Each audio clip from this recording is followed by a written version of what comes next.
السلام علیکم ساتھیوں، تیسرے پارے کے خلاصے کے ساتھ ہم آپ کی خدمت میں پھر حاضر ہیں، اس امید کے ساتھ کہ آپ نے پچھلے 2 پاروں کو غور سے سنا ہوگا اور اس کے مطابق اپنے آپ کو ڈھالنے کی کوشش کی ہوگی۔ آئیے دیکھتے ہیں کہ اللہ تعالیٰ تیسرے پارے میں ہمیں کیا سبق دیتے ہیں۔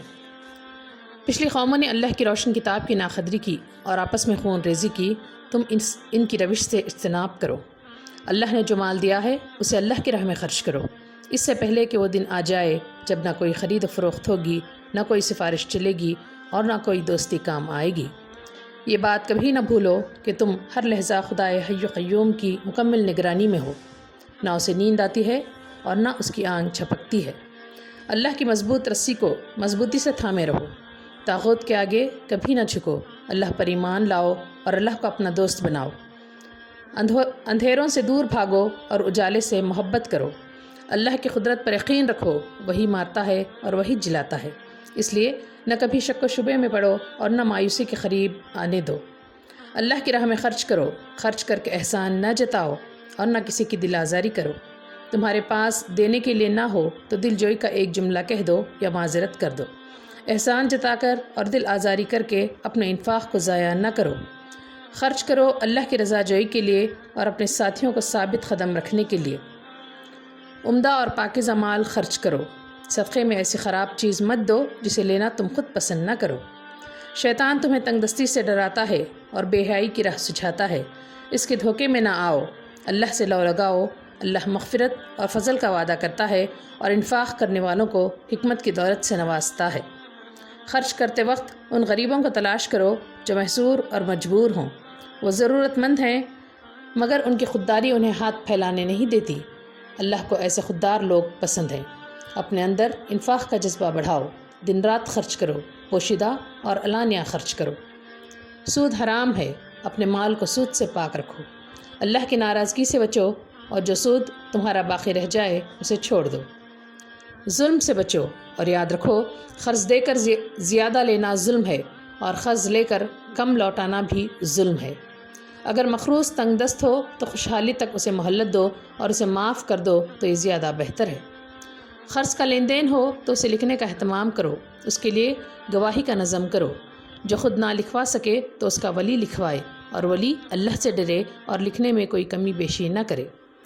قرض کم ہو یا زیادہ لکھنے میں تساہل نہ کرو، لکھنے والے اور گواہی دینے والے بھی اللہ سے ڈریں اور ایسا کچھ نہ کریں جس سے کسی فریق کو نقصان پہنچے۔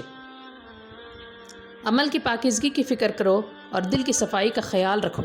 یاد رکھو کہ جو تمہارے دل میں ہے اور جو تمہارے عمل سے ظاہر ہے، اللہ سب سے واقف ہے اور سب کا حساب لے گا۔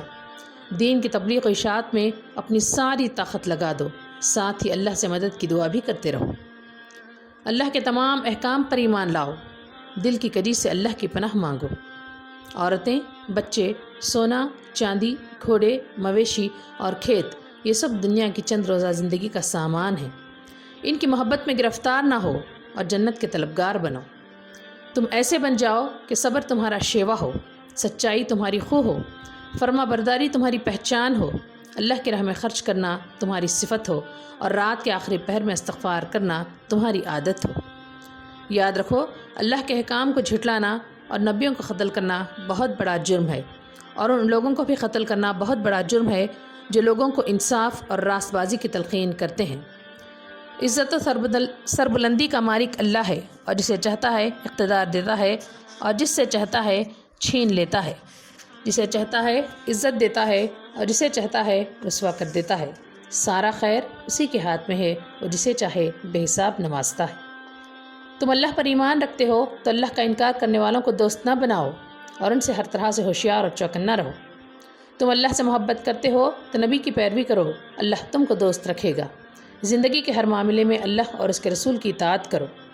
اپنی اولاد کے سلسلے میں مریم علیہ السلام کی ماں سے نصیحت لو، کس طرح ان کے پیدا ہونے سے پہلے ہی انہیں اللہ کے لیے وقف کر دیا اور پیدا ہو جانے کے بعد یہ تمنا کی کہ یہ بچی شیطان سے محفوظ رہے اور اس بچی کی اولاد بھی شیطان سے محفوظ رہے۔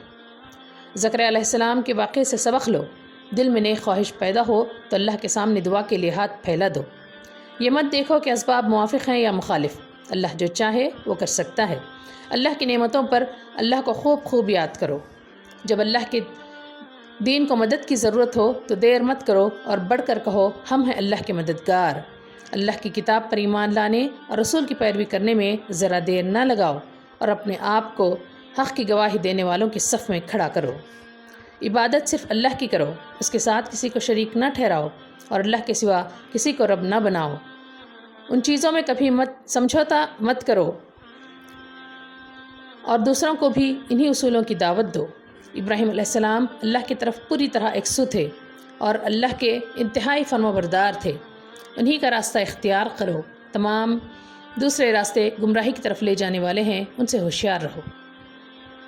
امانت میں خیانت نہ کرو، اپنے عہد کو پورا کرو، اللہ کی ناراضگی سے بچو، اللہ سے کیے ہوئے عہد اور قسموں کا سودا مت کرو، یہ اللہ کے نزدیک نہایت سنگین جرم ہے۔ اللہ کو چھوڑ کر کسی کو رب نہ بناؤ، فرشتوں کو بھی نہیں اور نبیوں کو بھی نہیں۔ رسول پر جب سچے دل سے ایمان لاؤ اور رسول کی مدد کے لیے آگے بڑھو۔ انشاءاللہ چوتھے پارے کے خلاصے کے ساتھ ہم کل پھر حاضر ہوں گے۔ اجازت دیں، السلام علیکم ورحمۃ اللہ وبرکاتہ۔